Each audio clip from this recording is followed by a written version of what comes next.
Hello, welcome to the Manic Pixie Dream Vlog. I'm your host, Caroline Georges, and welcome. So today I'm just redoing a vlog.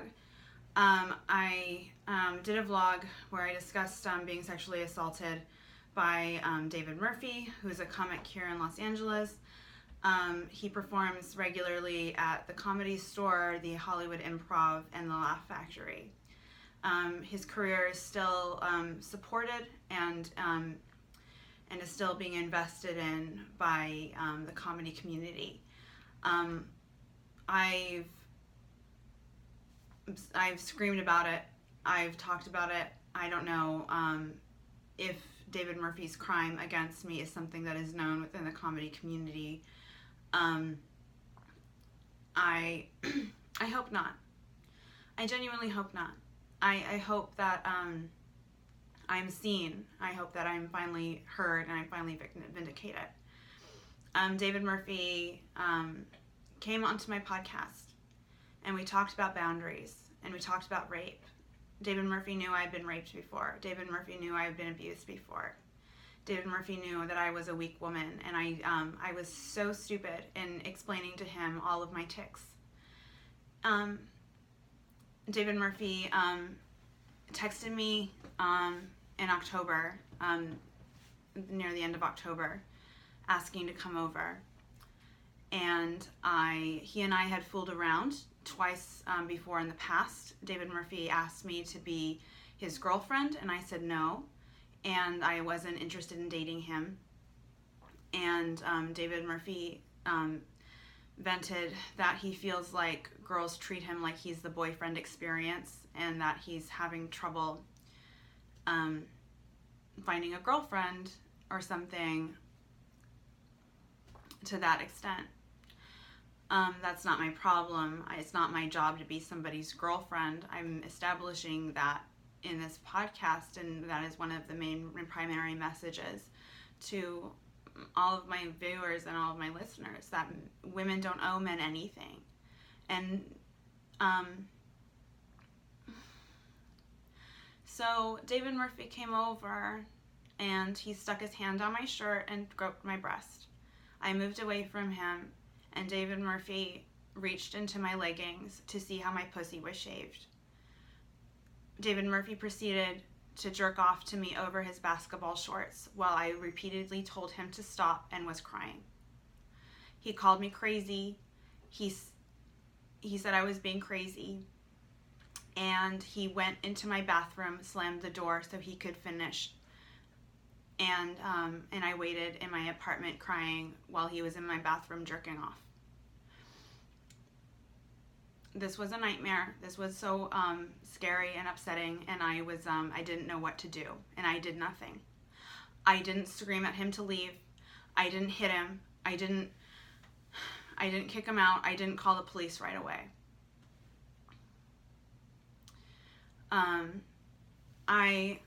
It is my goal to establish form a relationship with a tech company that I can form a rape whistle app, an app where women can reach out to allies, somebody that they can talk to when something goes down. I think this helps all women. I think this helps men as well. I think that if in the case of Aziz Ansari, Grace could have reached out and talked to somebody and have been talked down and been explained what Aziz Ansari did was not sexual assault. What he did, or sexual misconduct, what he did was just being an asshole, which for that I give him no excuse. But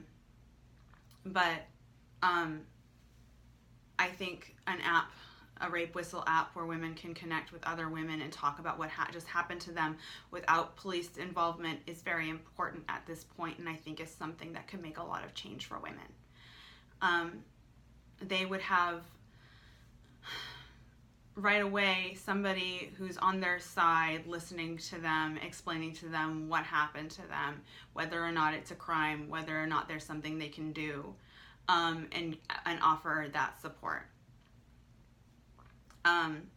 And whether or not they choose to move forward and involve the police, who will probably do nothing, will probably do nothing, but that police report will be on record. So if it happens again, which past behavior predicts future behavior, and in the case of David Murphy, past behavior predicted future behavior. Recently, David Murphy partied with a girl and who had a boyfriend.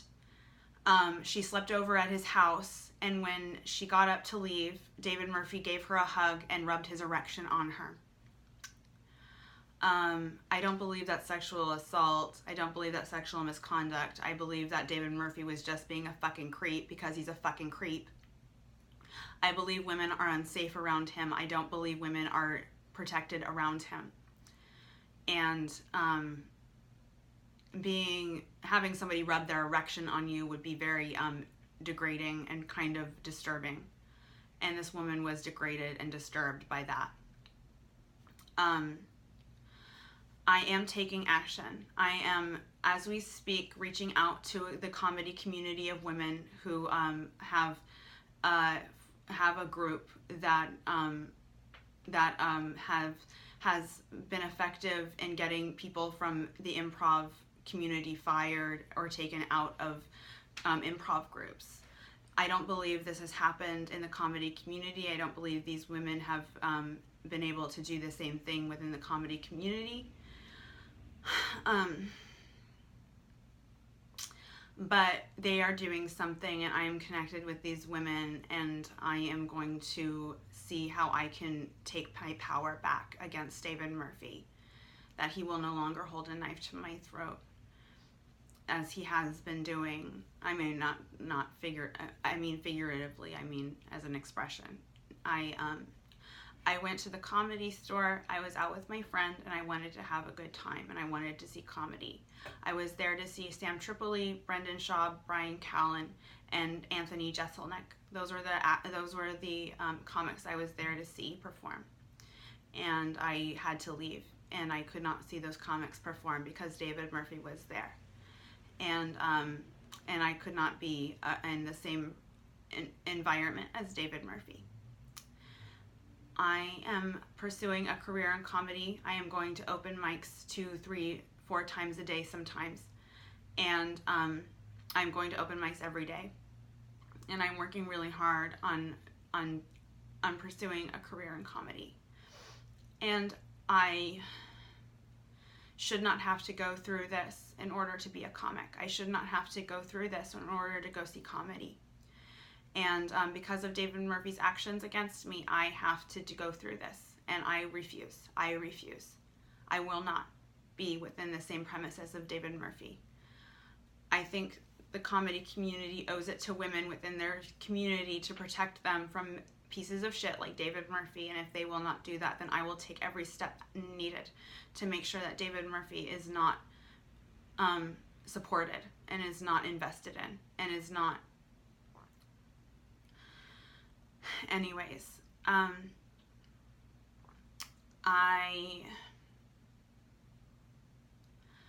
have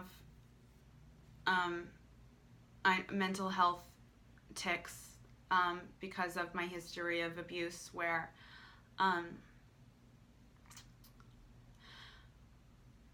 when I had an eating disorder, for 7 years. I was a bulimic for 7 years, and I used to, when I was hungry, I used to eat packets of Splenda, and because it was very sweet, and then when I would swallow it, it would leave this fairly nasty aftertaste in my mouth. And because of my abuse issues, I relate it to that. I take packets of Splenda that taste very sweet, but it leaves a very bitter aftertaste in my mouth. But because of my abuse issues that I still haven't really recovered from fully, the aftertaste in my mouth is still something that I feel that I need. And those packets of Splenda are things that I still feel like I need, even though it's toxic. That toxic sweetness is something that I'm very much addicted to. And I relate that to stripping, and I relate that to my abusive relationships. I want to present myself well. I want to represent women well. I want to wear white wedding dresses with other women. I don't want to wear a pink wedding dress to separate myself from other women. I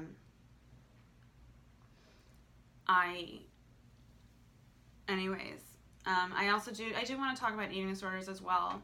I am fully against obese models. I am against anorexia and binge eating disorders and bulimia in the fashion industry, which are all very prominent now. Obese models do not represent healthy women.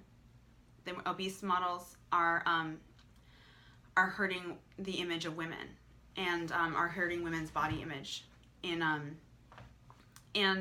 I'm recently, 2 models have come forward with their history of anorexia within the fashion industry. Both of them are Victoria's Secret models, Emily Didento and Bridget Malcolm.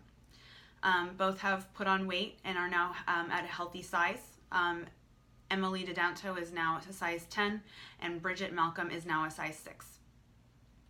Both of their careers in the fashion industry are over, while obese models' careers in the fashion industry are not. The fashion industry does not support healthy women, and that needs to stop.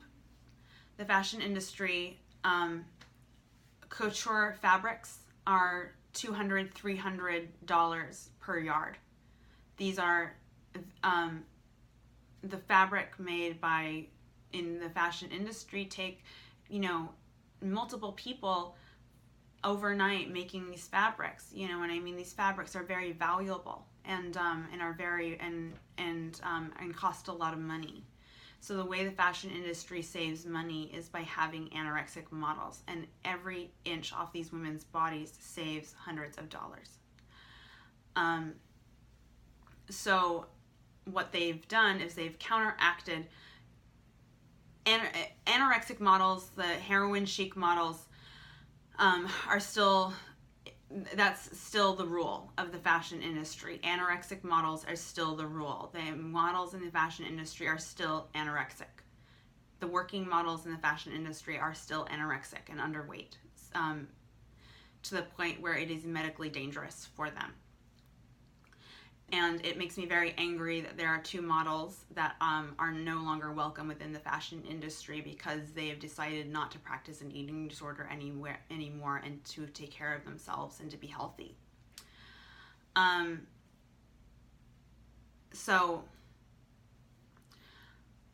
The reason why I theorize obese models have become a thing is because obesity is an epidemic in America, and they are a demographic that the fashion industry needs to sell to. So they hire obese models to sell to these women. They hire overweight models to sell to these women instead of hiring across the board healthy models who are from a size 4 to a size 6 to a size 10. Those are healthy body types.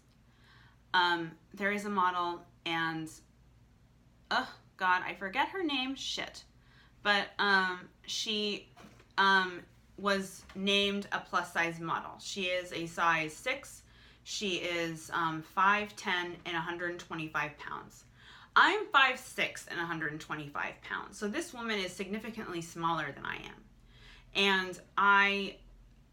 And the fact that this woman who is 5'10" and 125 pounds is considered plus size is really shocking to me and makes me kind of upset, having my history of an eating disorder, that I would be considered a plus size person.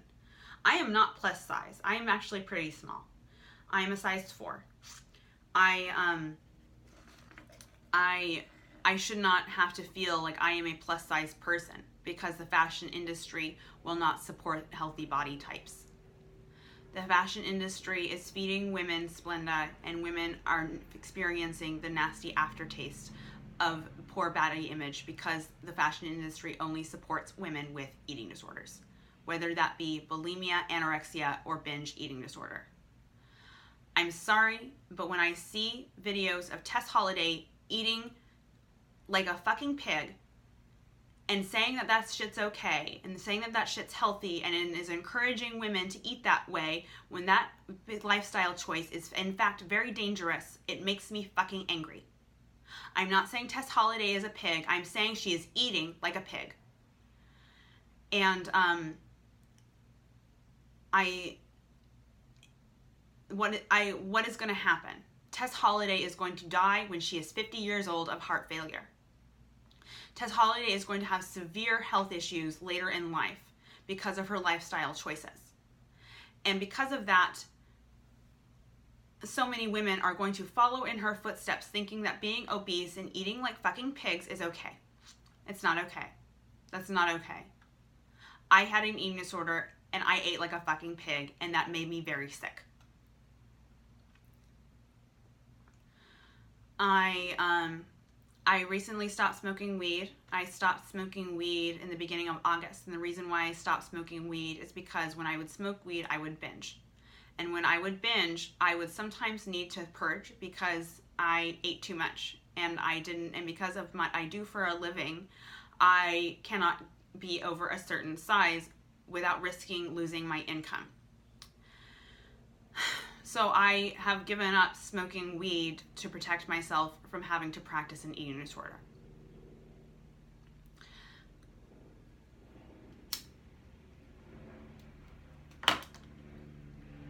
Health is very important. Health is paramount. It is important for women to practice healthy eating habits, not to eat too little and not to eat too much. And the fashion industry has to get in line and stop hiring anorexic, bulimic, and obese women and stop forcing these lifestyles on these women in order for these women to work. While models like Emily Dedanto and Bridget Malcolm, who are both very beautiful, both have incredible figures, incredible bodies still, and better, and are much better looking now because of the way because they have chosen to be the size that their bodies truly are. These women are not binging. These women are not overeating. These women are exercising and eating healthy. And they are the size that they are. And the fashion industry should celebrate them by dressing them and putting them on a stage to walk down the stage and model clothes for regular, healthy women.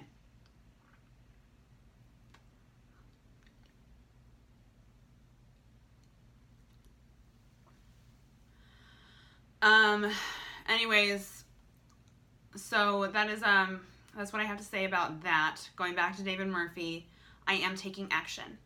I am taking steps. I have rallied the troops, and I am getting a community of women together to support me. Father Georges told me that God created man, but then men were just not fucking good enough, so he created women. And that is the message I want to convey today. Just men you don't need to do anything. Women, we need to do something. We're the ones being assaulted. We're the ones being raped. Recently, that's actually not true. Recently, many allegations against Katy Perry have come out. There have been 3. The one that I find the most shocking was that she was sexually assaulted a woman. That she was, I've been harassed by women at a strip club. I have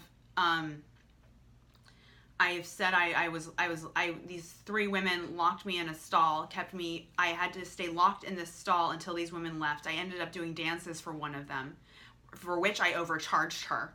And, I know what it's like to have women want to dominate you. I know what it's like having women want to humiliate you and want to control you and want to do what men have done to me. I know what it's like to have women want to make me feel the way David Murphy made me want to feel.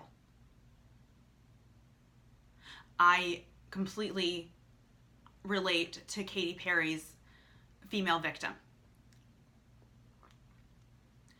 And something needs to be done. Katy Perry needs to be called out, and Katy Perry needs to be held accountable, even though she is a woman.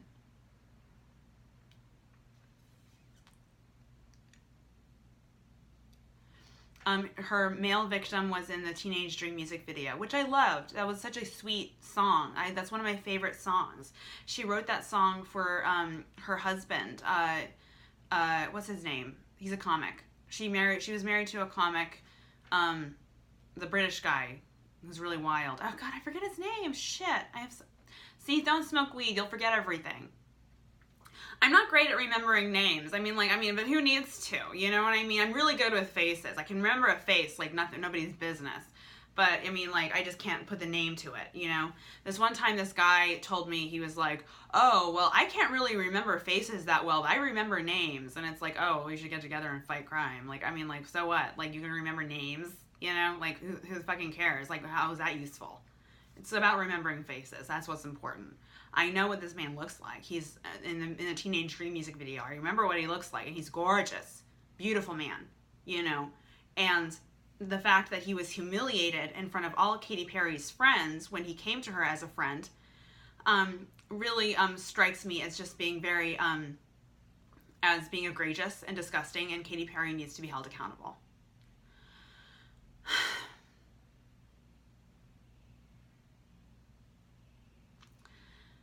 Sexual assault is never okay. Sexual misconduct is never okay, whether it's a man or a woman that does it. Anyways, David Murphy can run. He can run.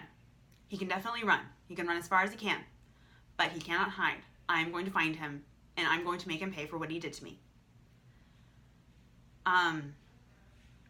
That's all I can do.